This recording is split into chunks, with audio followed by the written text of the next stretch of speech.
Hey everyone, welcome to another edition of the Buddy Study Group, and we are joined by a special first-time presenter today. Ramona Neal is joining us as president of the Living Benefit Review, and there is a lot Ramona does for this industry and for Buddy INS, really helping keep us apprised of a lot of industry news, but also just kind of keeping, maintaining, and owning some of the most widespread product knowledge on hybrid life, long-term care, chronic illness, rider products that I personally have seen. And I've been quite dedicated to product information in general in my time here at Buddy INS. So, needless to say, we are speaking with a wealth of knowledge today, and we are going to talk about really the variety of chronic illness riders that are out there on the market, how to really kind of tell them apart, what it really means, what the differences are between them, and really how to apply them to the right cases. And as Ramona put it, if you don't know what you're selling, how will your clients know what you're buying? And I think that's a really good way to tee up, Ramona. And whenever you're ready, you can take it away. We really appreciate you being here with us. Oh, we'll have to unmute you.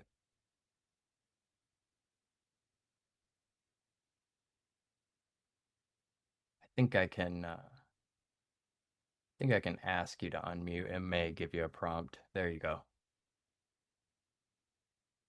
All right. Well, thank you very much for that warm introduction. Can everyone hear me? Yes, ma'am.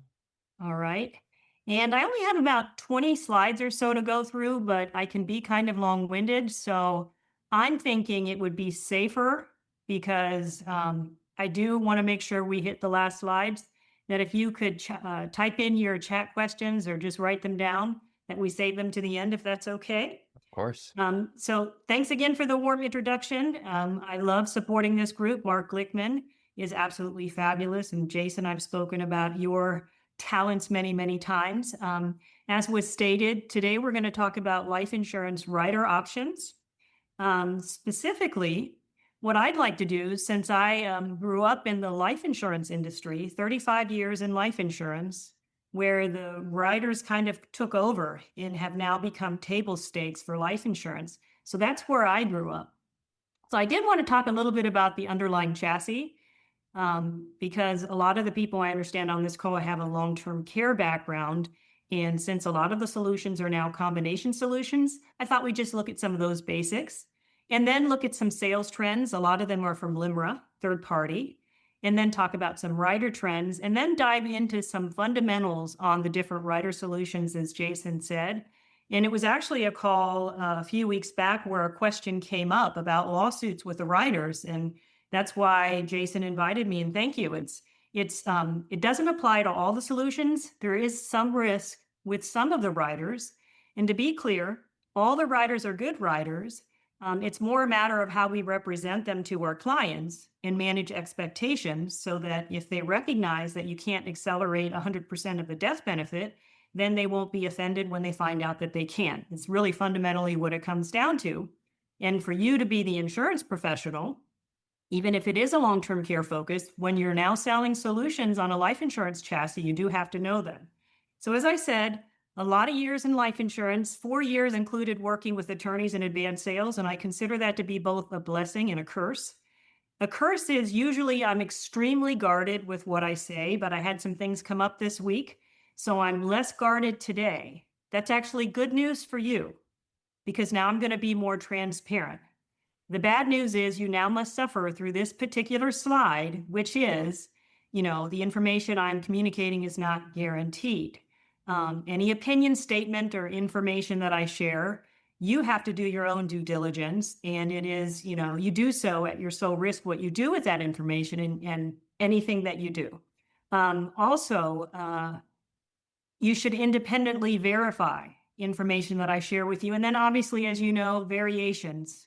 So I'm going to speak in significant generalities, but there are exceptions and there are state variations. And I'm going to try to stop, whether it's positive or negative, try not to promote specific carriers, products, or solutions, because this is just intended to be educational. All right. So, understanding the underlying chassis. For those of you that have been in this industry for a long time, if you were selling back in the 70s, you remember whole life. What are some main fundamental things I want you to know about whole life? When I'm thinking about whole life, I'm thinking about G. I'm thinking about guarantees, guaranteed premiums, guaranteed cash values, guaranteed death benefit. Yes, it can be a little more costly, but the key feature with whole life is guarantees. It is true that the dividends are not guaranteed, but a lot of the track records from these whole life carriers are phenomenal. So while the dividends are not guaranteed, the product itself is premiums, cash values, death benefit tend to cost a little more. Sometimes they have term riders. The term riders may not be guaranteed as well. But again, when you think of whole life, think of security, think of safety, think of guarantee. And as you know, those juggernauts, those whole life companies, New York Life, Northwestern Mutual, Mass Mutual, Guardian, a lot of them have phenomenal financial ratings and, if not close to a perfect Comdex score, a perfect Comdex score, financial strength. So that's whole life guarantee. The reason I bring it up is that sometimes your clients come to you and they're in their 50s or 60s and they have a rich whole life policy with a lot of cash values. And they may be, you may be considering 1035ing it to another product chassis because it has a living benefit rider like a chronic illness or LTC rider. And certainly that may be a good solution, but there are also risks with that. Because you're moving from a guaranteed product to another product category that does not have guarantees, where the insurance company reserves the right to do an in-force action and increase the policy charges. So I just kind of want to make you aware. We may be experts with the long-term chronic illness, the combo solutions, but the underlying chassis matters as well. So whole life, think guarantee. Universal life. In 1985, I was in high school, graduating from high school. Some of you were out in the field selling universal life. You had the personal experience of double-digit interest rates. So these universal life policies were literally crediting double-digit. Now, for universal life, current assumption based on the current assumption of interest rates or accumulation, where the focus is on accumulating the cash value in the policy. And we really haven't had interest rates that high for that long enough to see those products do well. But when you think of universal life and you think back to the 80s when we had double-digit interest rates, notice in the right where I speak to policy management and in-force illustration. Here's what happened back then. Let's say you sold a $300,000 policy and the premium was $3,000 a year. And let's say it was based on an 11% interest rate. Okay. What happened to interest rates after the 80s? They went down. What happens to a lot of producers, life insurance producers, when they sell a life insurance policy? They sell it and they walk away, right? They do not do policy management. They do not meet with the clients regularly. And that's really important because if you started with an 11% interest rate, since the interest rate went down, what was supposed to happen with the premium on the universal life? You had to adjust the premium up. That never happened. And so what happened is 20, 30 years later, you had all these policies lapsing in class action lawsuits because these policies were not monitored. So universal life tends to be less costly than whole life, phenomenal product solutions, but based on current interest rate assumptions. So that's universal life. Those policies need to be monitored. All life insurance policies need to be monitored, but whole life, if the scheduled premium has been paid, would be a lot more forgiving. Also, index universal life. That's the hot product on the market now. And I will say, in the 35 years I've been doing this, permanent products come in favor and they fall out of favor. Right now, IUL is in favor. Whole life is always in favor. But right now, index UL is in favor. And, I do admit there are a lot of complexities with index UL. And if you want to go down the rabbit holes of index UL, in the index strategies and, the par rates and the cap rates and, what happened with AG 49 and the hedging strategies and, point to point versus, averaging. And just if you want to go down the rabbit hole of index UL, you can. And I could go down there with you too. I did over 200 field visits on Index UL. But after we did, you'd ask 10 more questions. Then after those 10 questions were answered, you'd ask 10 more questions. And after those were answered, we'd all circle back to this moment. And this moment is Index UL is a universal life contract. Index UL is a universal life contract. You do not need a securities license to sell Index UL. You are not invested in the index strategy. Instead, you are tracking the underlying index. And that's really important. So fundamentally, with an IUL, you have a 0% guaranteed floor. So a 0% floor, a minimum return. But of course, when you consider policy charges, it's possible to have, negative returns, right? If you have a 0%. So when I talked about doing your own due diligence, what happens sometimes is, like I said, if you're moving a cash-rich policy into an Index UL that may be entirely suitable, but it all becomes, and it may not be, it all becomes a matter of disclosure and speaking to the fact that what is being illustrated in an index illustration is not going to be comparable to the guarantees that you see with whole life. Notice on the right, I talk about accumulation or protection focus. So when we think of life insurance, typically we think of protection, right? Income replacement, wealth creation, estate protection, estate planning. That's typically what we think of, right? Protection. But there are a lot of wealthy folks, or even people who have maxed out their 401ks, who are using life insurance as a tax shelter. And so I know Jason worked at a whole life company. He's familiar with this as well. Anyone who's done whole, life insurance, any type of life insurance. Wealthy people use life insurance as a tax shelter. They put in as much premium as they can put in, up to the minimum non-MEC. They put in as much premium as they can. And are you ready for this? It grows income tax-free. You can transfer money between accounts, income tax-free. You can take distributions out, income tax-free, as long as it's not a modified endowment contract and the policy stays in force. So sometimes the consumers have a protection focus. Sometimes they have an accumulation focus.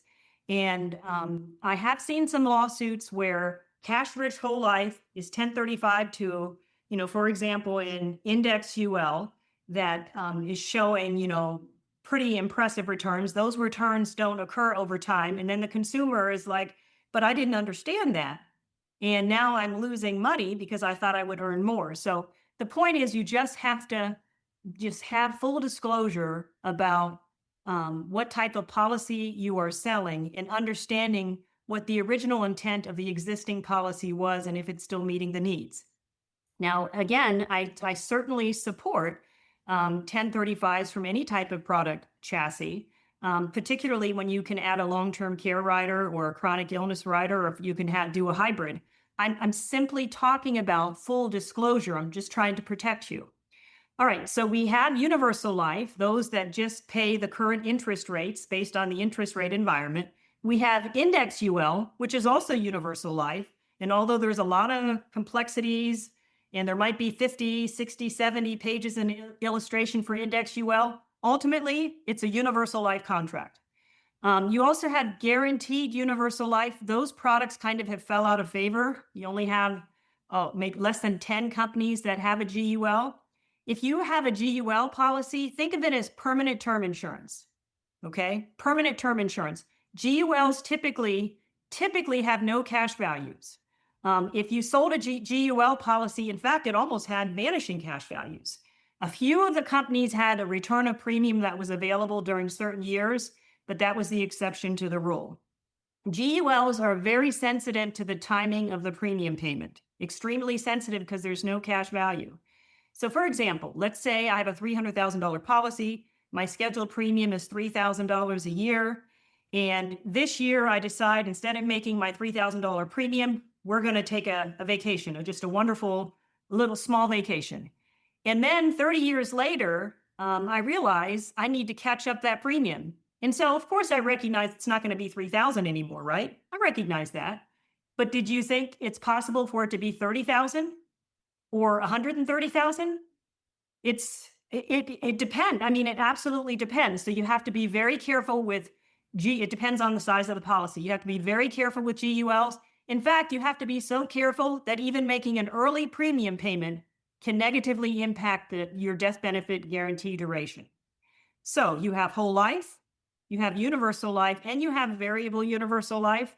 Its heyday was in the late 90s. I sat on the sales desk and ran illustrations at 12% and press calculate.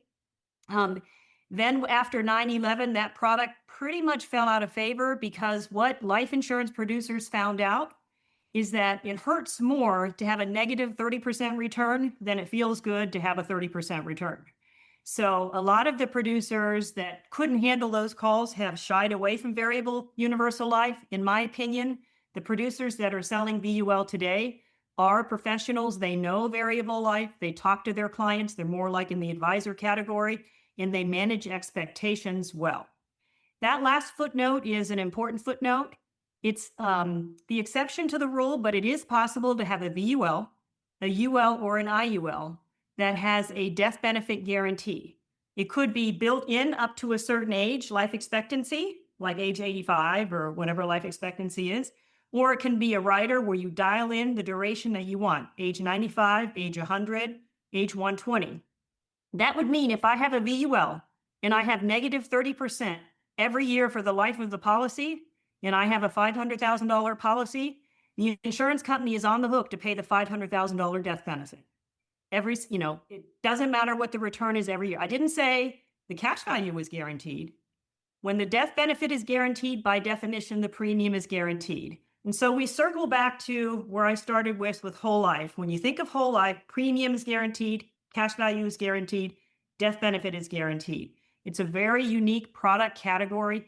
It is going to be a little more costly. So when you look at these products and you're looking at the illustration that the client had as issued, and they're considering, a 1035 to a really great solution, you can ask for an in-force illustration to see how that policy is actually performed compared to the as-issued illustration, and then help your clients make decisions. To be clear, all these product solutions are great. I personally have a GUL and a VUL. All these product solutions are absolutely phenomenal. It's just about understanding how they work. Just check the time here. All right. I just wanted to get that fundamental because that's what makes me different from a lot of the long-term care experts. The rest of the slides will, our little bit market slides will go pretty quickly. And then we're going to focus on understanding the difference between the riders. This here is from LIMRA. It's their combination product annual review. And, I used to say, what's the number one trend in the life insurance industry in the last 20 years? And it's not index UL, and it wasn't GUL, and it certainly wasn't VUL either. The number one trend are these living benefit solutions. This is not your father's life insurance. So if you look at this chart from LIMRA, look at the bottom. Do you see the key? In blue represents IUL, yellow is UL, green is VUL, orange is whole life, purple is term. Let's look at the first row by policy count. When you look at all the combination solutions, both types of chronic illness riders, the LTC riders and hybrid riders, today, 47% of the time by policy count, they're issued on an IUL chassis, 16% on a whole life chassis. And as you know, sometimes they're even available on term, right? So I just kind of wanted to give you some context of what's happening in the world of life insurance. A lot of IUL is being sold by policy count. Now, if we turn the slide here, what I want to do is, before we go back into the combination products, I want to take a little bit of walk down memory lane for those of you that have been in the traditional market. I was not. You were there. So if I were comparing traditional policy counts to all the combination solutions, the long-term care riders, hybrid life, and chronic illness riders, then I could say by policy count, 93% of the time, solutions sold today are on a combo chassis. They have life insurance involved with them. 7% of the time, it's traditional LTC. So the reason I'm showing this slide is I just want to show you from a trending perspective what's happening. So in 2000, some of the early heydays, 750,000 traditional LTC policies were sold. By 2020, down to less than 50,000. Then in 2021, we had the year of Washington, right? That was a remarkable year. And then in 2023, we had an adjustment. But for 2023, take a look at this number, because this is very impressive for traditional LTC. So 34,000 policies sold for traditional LTC, because we're not supposed to be impressed by the premium, right? We're supposed to be impressed by the policy count. All right. Now we're looking at combination solutions. And I know, is it fair, Ramona, to count all the chronic illness riders and the LTC and the hybrid life and compare that to traditional? I don't know if it's fair. That's what I'm doing. So all the combination solution products, the chronic illness, the LTC, and the hybrid, let's look at what's happening by policy count. In 2017, 260,000 policies. By 2020, 421,000. Then we had the year of Washington, 560. And then after Washington, there was that adjustment again, just as there were traditional LTC. And if you remember, how many policies were there for traditional LTC in 2023? 34,000? Look at hybrids.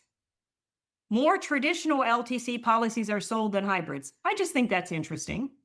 When I say hybrid, I mean linked benefit, I mean asset base, I mean Care Matters, MoneyGuard, Asset Care. That's when I say hybrid, what I'm referring to.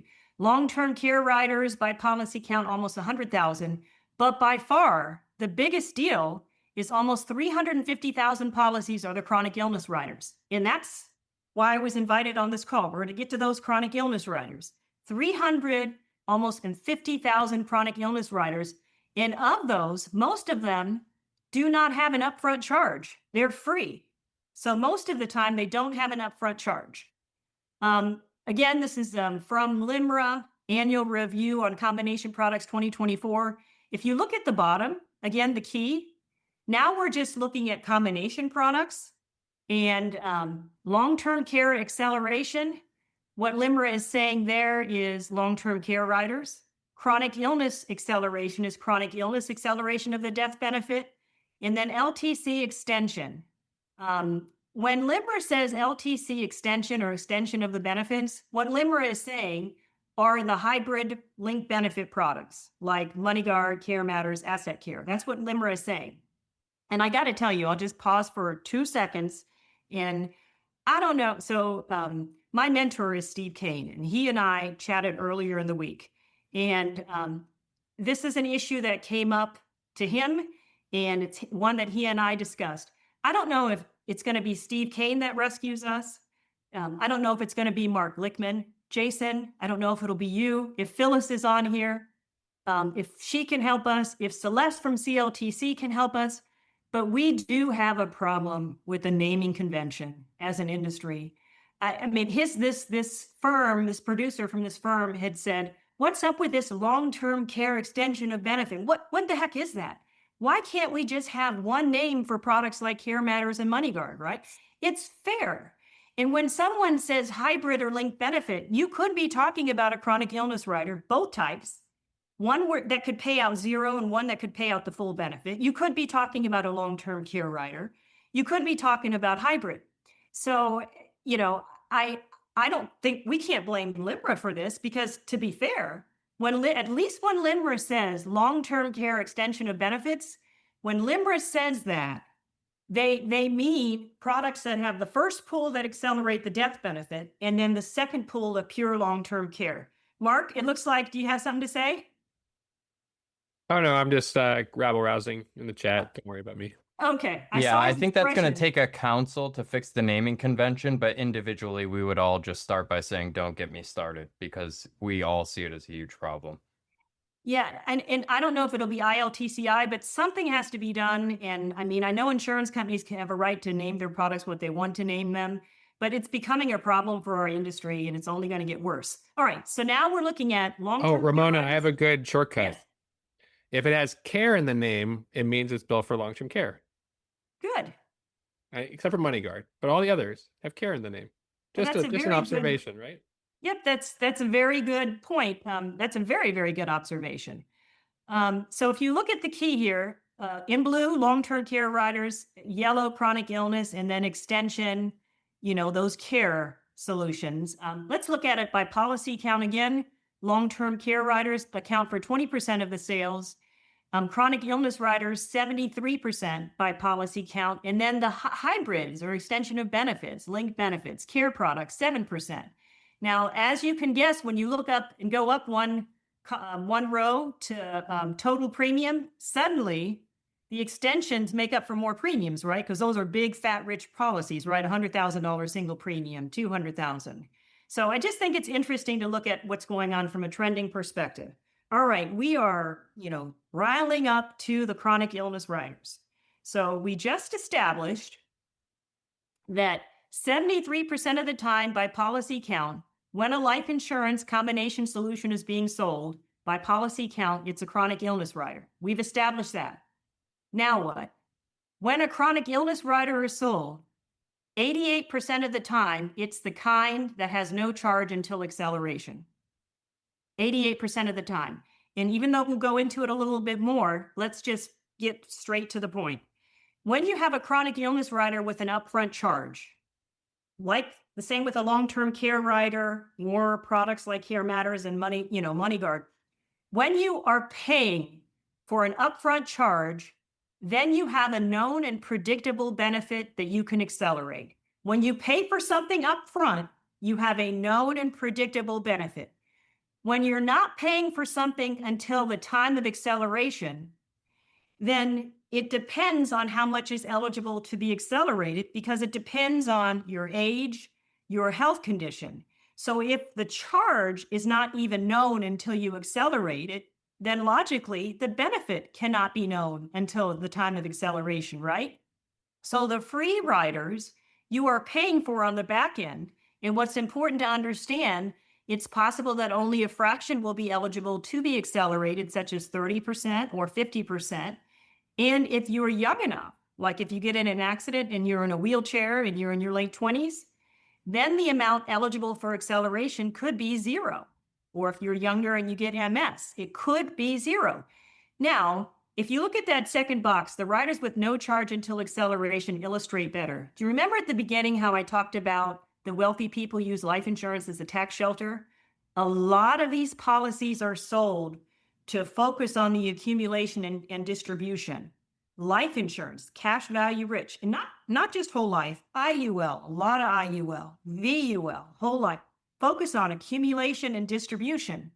The actual sales application is referred to as life insurance retirement plan. That's how much of a priority focus it is.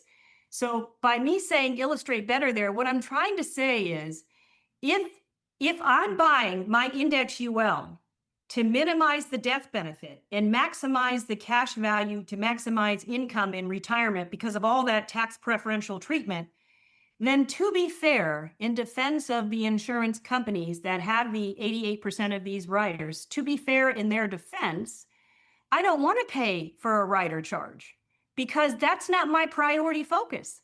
My priority focus is to supplement my retirement income. Why on earth would I want an additional rider charge that would be a drag on my policy?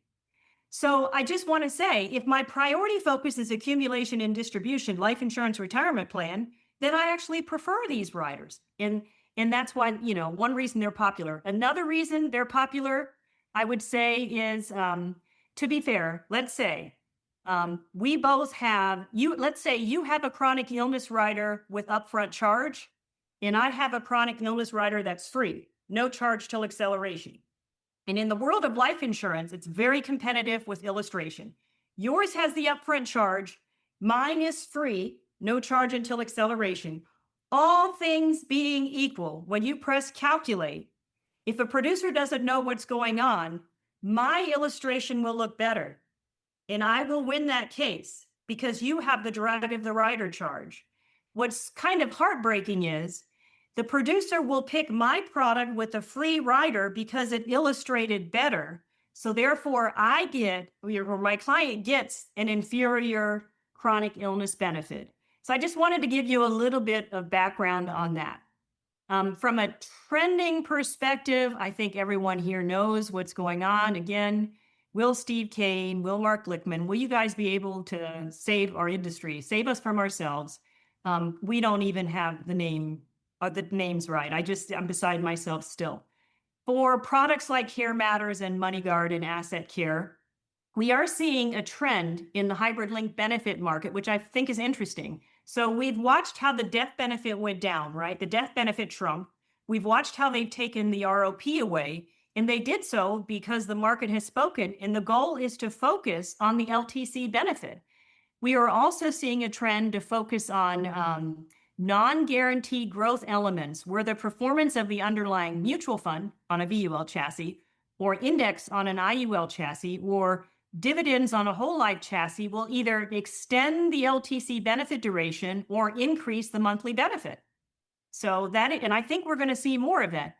The hybrid annuities, we have 3 companies in the market. You all know that at least 2 more are poised to enter. And by my count this morning, about at least 7 are doing varying degrees of market assessments.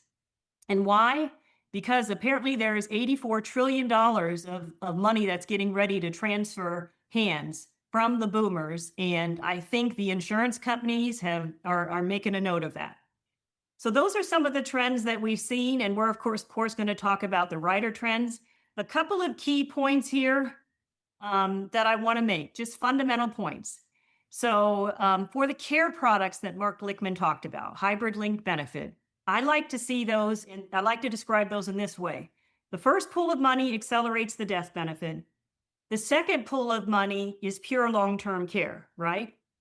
What else makes these products unique and different from any other life insurance combination solution is, one, they have that second pool of extension of benefits, right? So even when the death benefit is gone, there's still the second pool of pure long-term care. Plus, they offer inflation options. Long-term care riders are qualified as long-term care and can be marketed as such. You can accelerate the entire death benefit. There are about 10 companies I can think of that have a long-term care rider. Chronic illness rider with upfront charge. And remember, you're the one who had a chronic illness rider with upfront charge, and I'm the one who had the free one.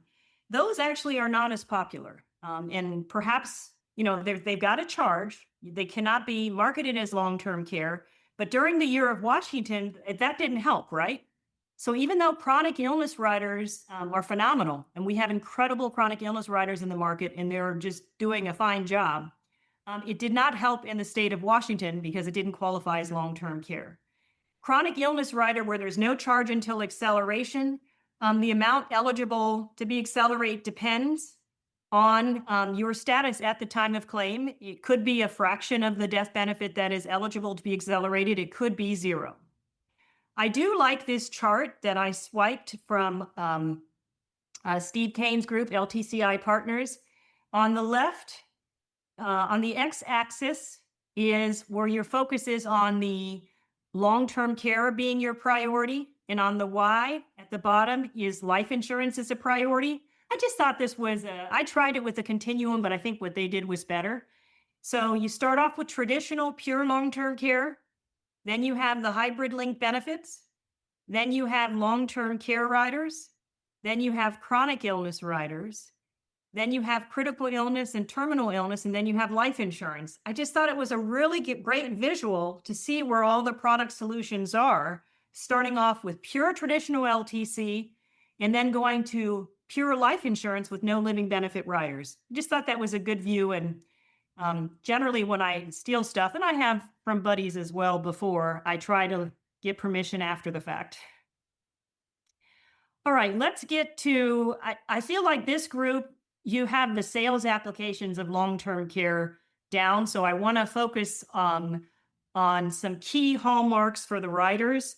So with long-term care riders, filed with 7702B, the Internal Revenue Code, it's okay to call them long-term care riders, right?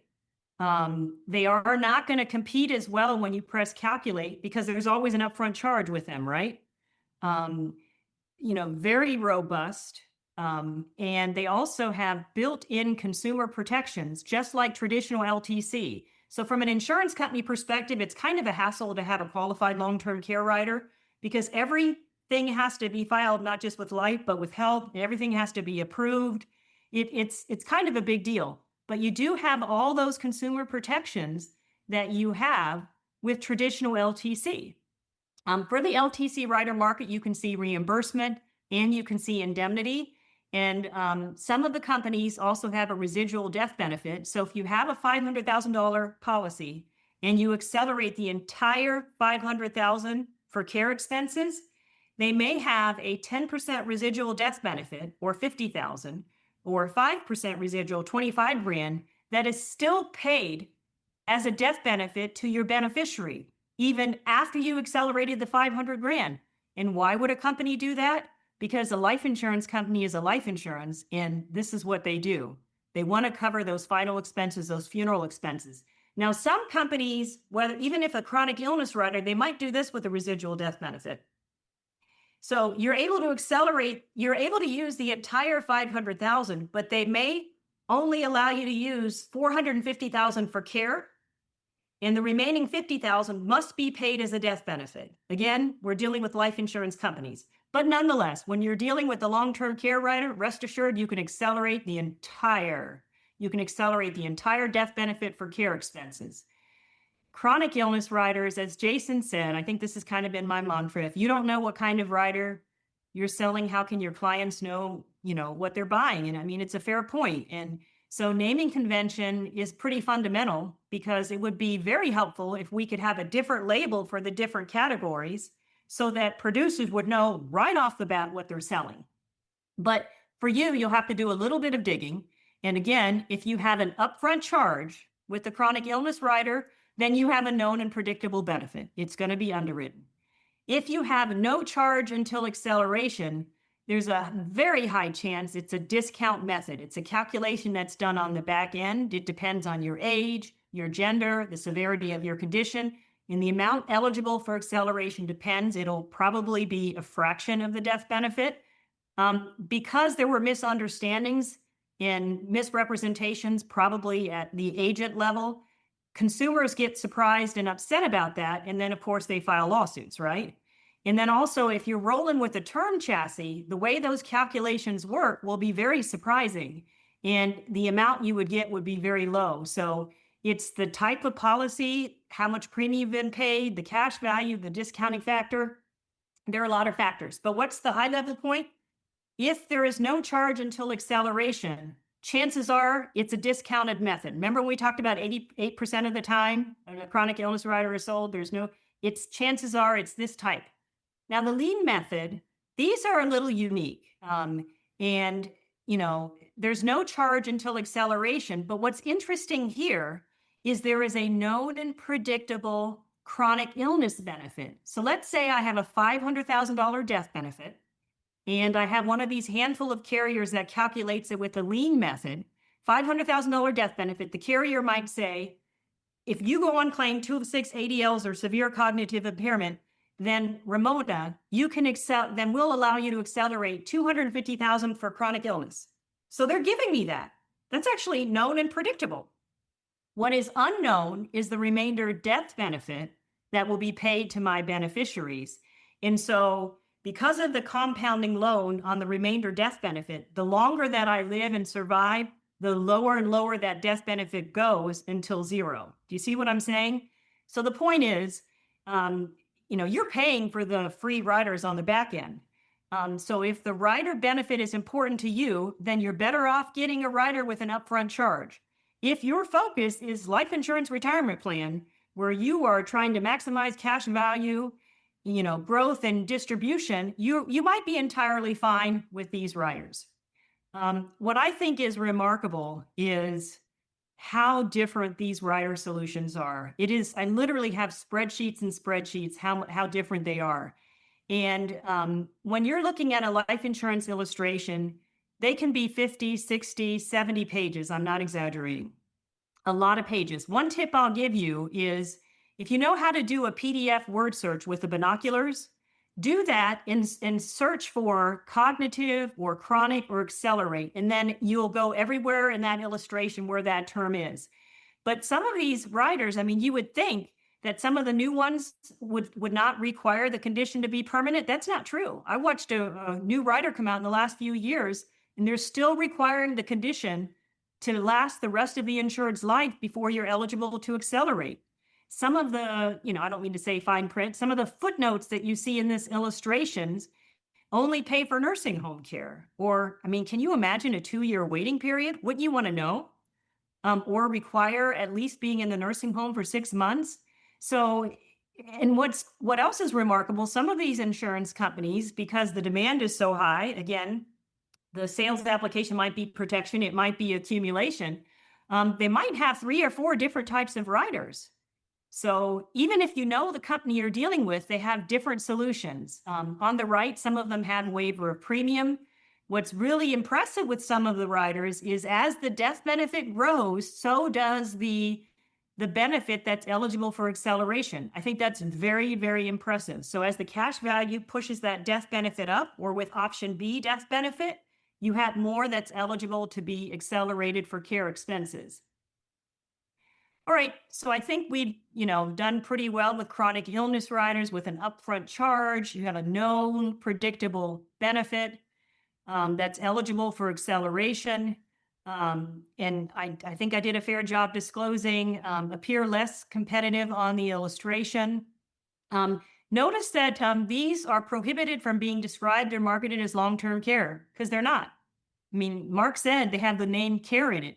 You cannot refer to these riders as long-term care. It's so hard not to, but they're not qualified as long-term care.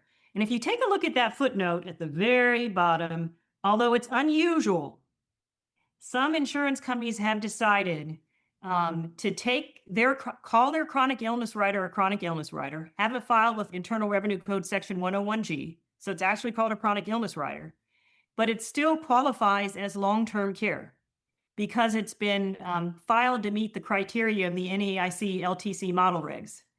I know that's probably, but it is, and those companies will promote their chronic illness rider as qualified long-term care, and rightfully so. As a general rule, if it's a chronic illness rider, you should not be promoting it as long-term care. No charge until acceleration. We've talked about those. One incredible advantage is, I used multiple sclerosis as an example, that might certainly disqualify you from any other solution in the marketplace, unless perhaps the worksite guaranteed issue, right? Maybe, but look here, it is possible for a person to have certain ailments and still be eligible for a solution. And that's because these chronic illness riders do have an extraordinary benefit on the front end. There is no underwriting. They are automatically included up to a certain table rating, within certain age ranges, which I think is pretty phenomenal. So, and again, we talked about this early on. In the world of life insurance, cash value accumulation and distribution is a big thing. These riders fit that really well. They're allowing the individual to prioritize the maximizing the growth to help supplement their retirement income. And then, oh, by the way, if you need care, then you can accelerate some of the death benefit for care expenses. But quite frankly, if there's enough cash value in there, you can take your distributions yourself, right? The big thing there is in red. It is possible that 0 would be eligible for acceleration. And I think that's where some producers get themselves in trouble, is not representing that appropriately. We talked about the 2 methods. The discount method by far is the most prevalent, but I'd have to say, based on the categories I know, there are 4 types of chronic illness rider variations. You have chronic illness riders with upfront charge. You have chronic illness riders that are the discount method. You have chronic illness riders that are the Lien method. And then, are you ready for this? You have chronic illness riders that are a combination of what we just described. It's just some other variation. It doesn't fit into any, they're the exception to the rule, but that's how much variation that you'll see. For example, you may be able to accelerate up to 20% a year, but instead of the remainder amount being calculated through the Lien method, the remainder amount might be calculated through the discount method. So, I mean, if it's so rare, it's not worth kind of, you know what I mean, if it's the exception to the rule. Critical illness riders, these are really interesting, and they're often automatically included as well. they vary significantly. Sometimes the name triggering conditions, you have 5, and they tend to be the ones you see there: cancer, heart attack, stroke. But some carriers have up to 15 named triggering conditions, which is really interesting. Typically automatically included. 2 exceptions are John Hancock and Symetra.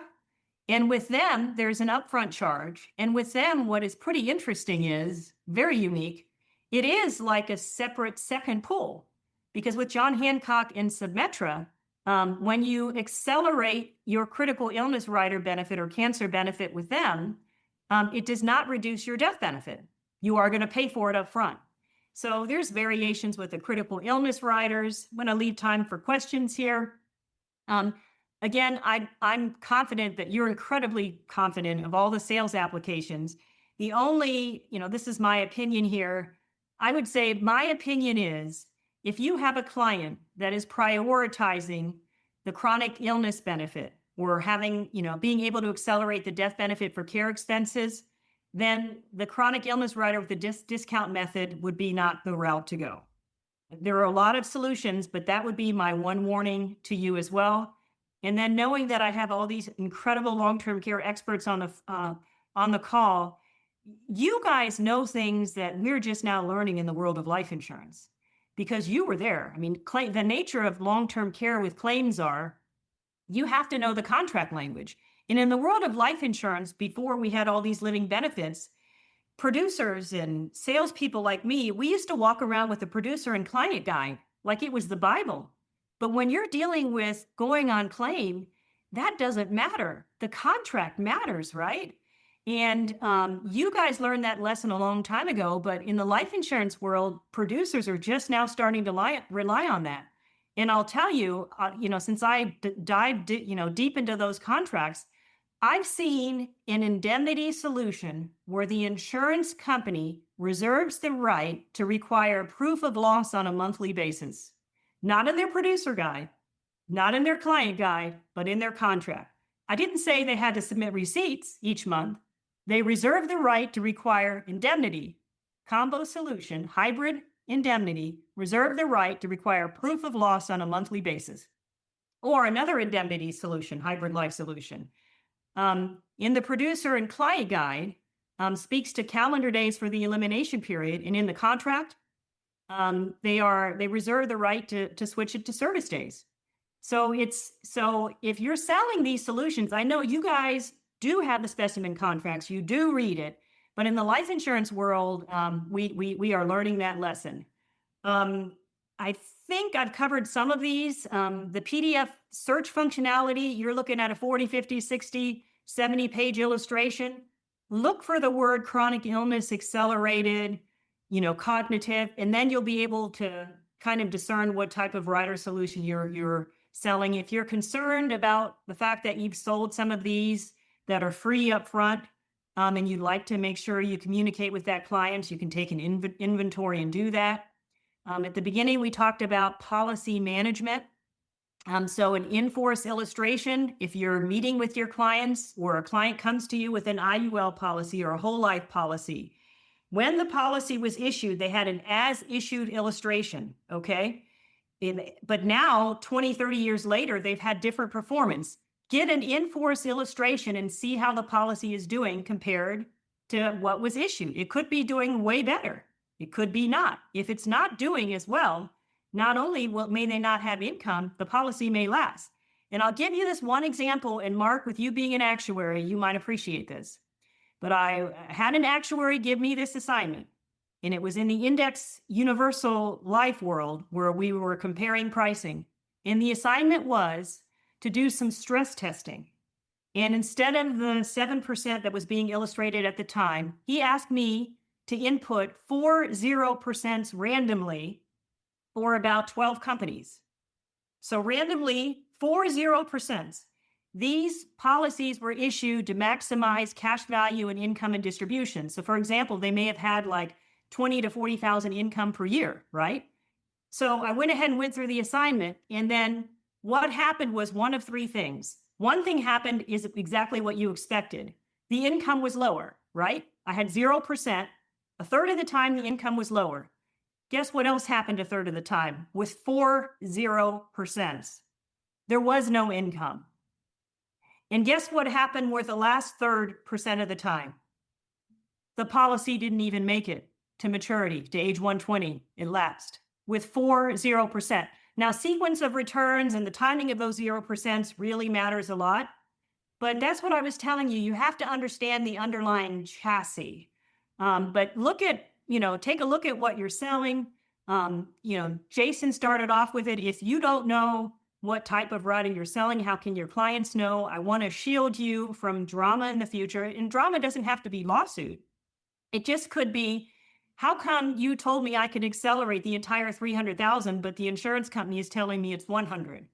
And if you have other clients or other products in the portfolio with them, or if you make them unhappy, you just potentially lost a client and their errors. So it's again, all the riders are good. All the rider solutions are good. The problem isn't the riders. The problem is, are we adequately managing expectations on how they work? And then, of course, we talked about the problem at an industry level. Can't we get the name right? So I know I went on a long time, but I wanted to get to this end. Of the questions you've seen, Jason and Mark, is there comments that you guys want to make, or questions, please? There are essentially endless comments. I don't think I've ever had a presenter get this much interaction in the chat. You have inspired almost a separate study group in the chat of people helping each other, asking questions. I think it would be great to just give anyone who would like to raise their hand opportunity to ask Ramona a question in the right around 5 minutes we have left, if you'd like. So if you want to use the raise your hand feature, we can call on you and you can ask Rosanna whatever you like. But I'll add just kind of my takeaway, and I think this is a good one just overall, is it's intuitive for clients to feel like if there's no charge for the rider, it's a better deal. Where what you're talking about, Ramona, is the opposite.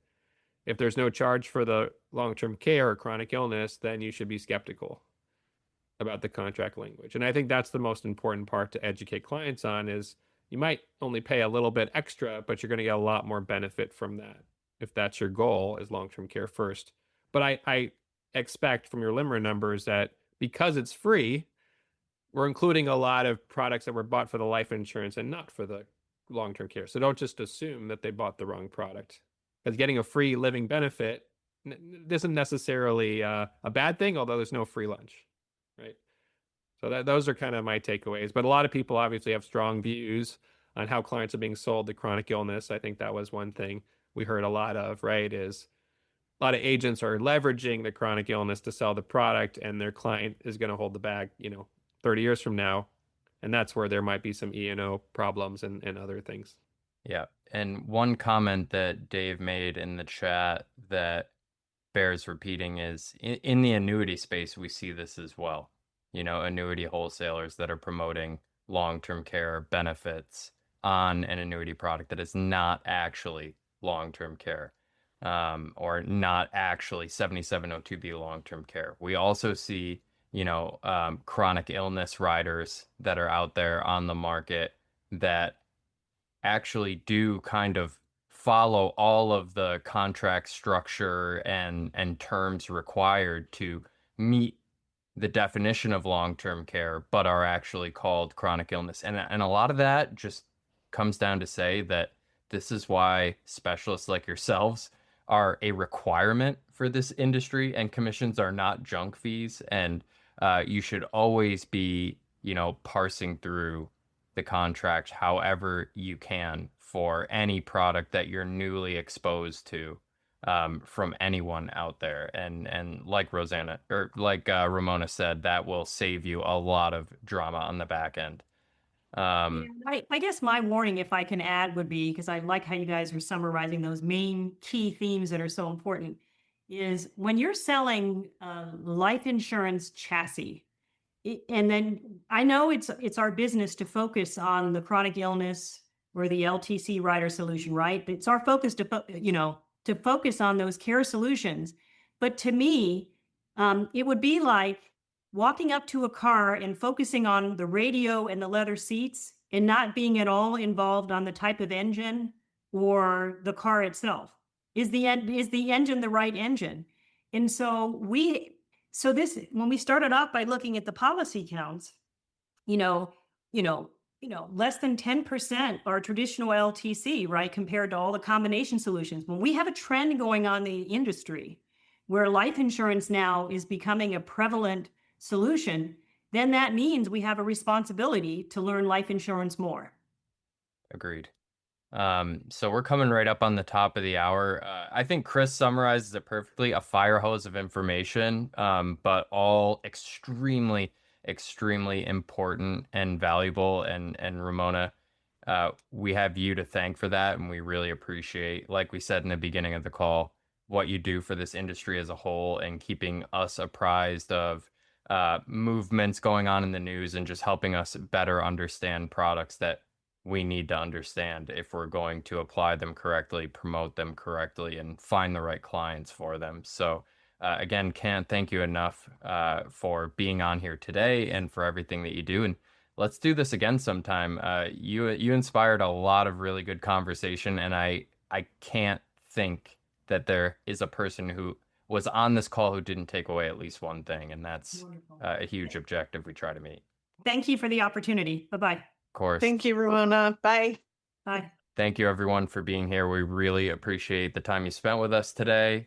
Feel free to send us any feedback of what you thought of Ramona's presentation. I'm sure she would love to hear it. I know what I think about it, but for all of you out there, thank you for being here. Thank you for watching the recording. Be well, and we'll talk to you this time next week. Have a good one.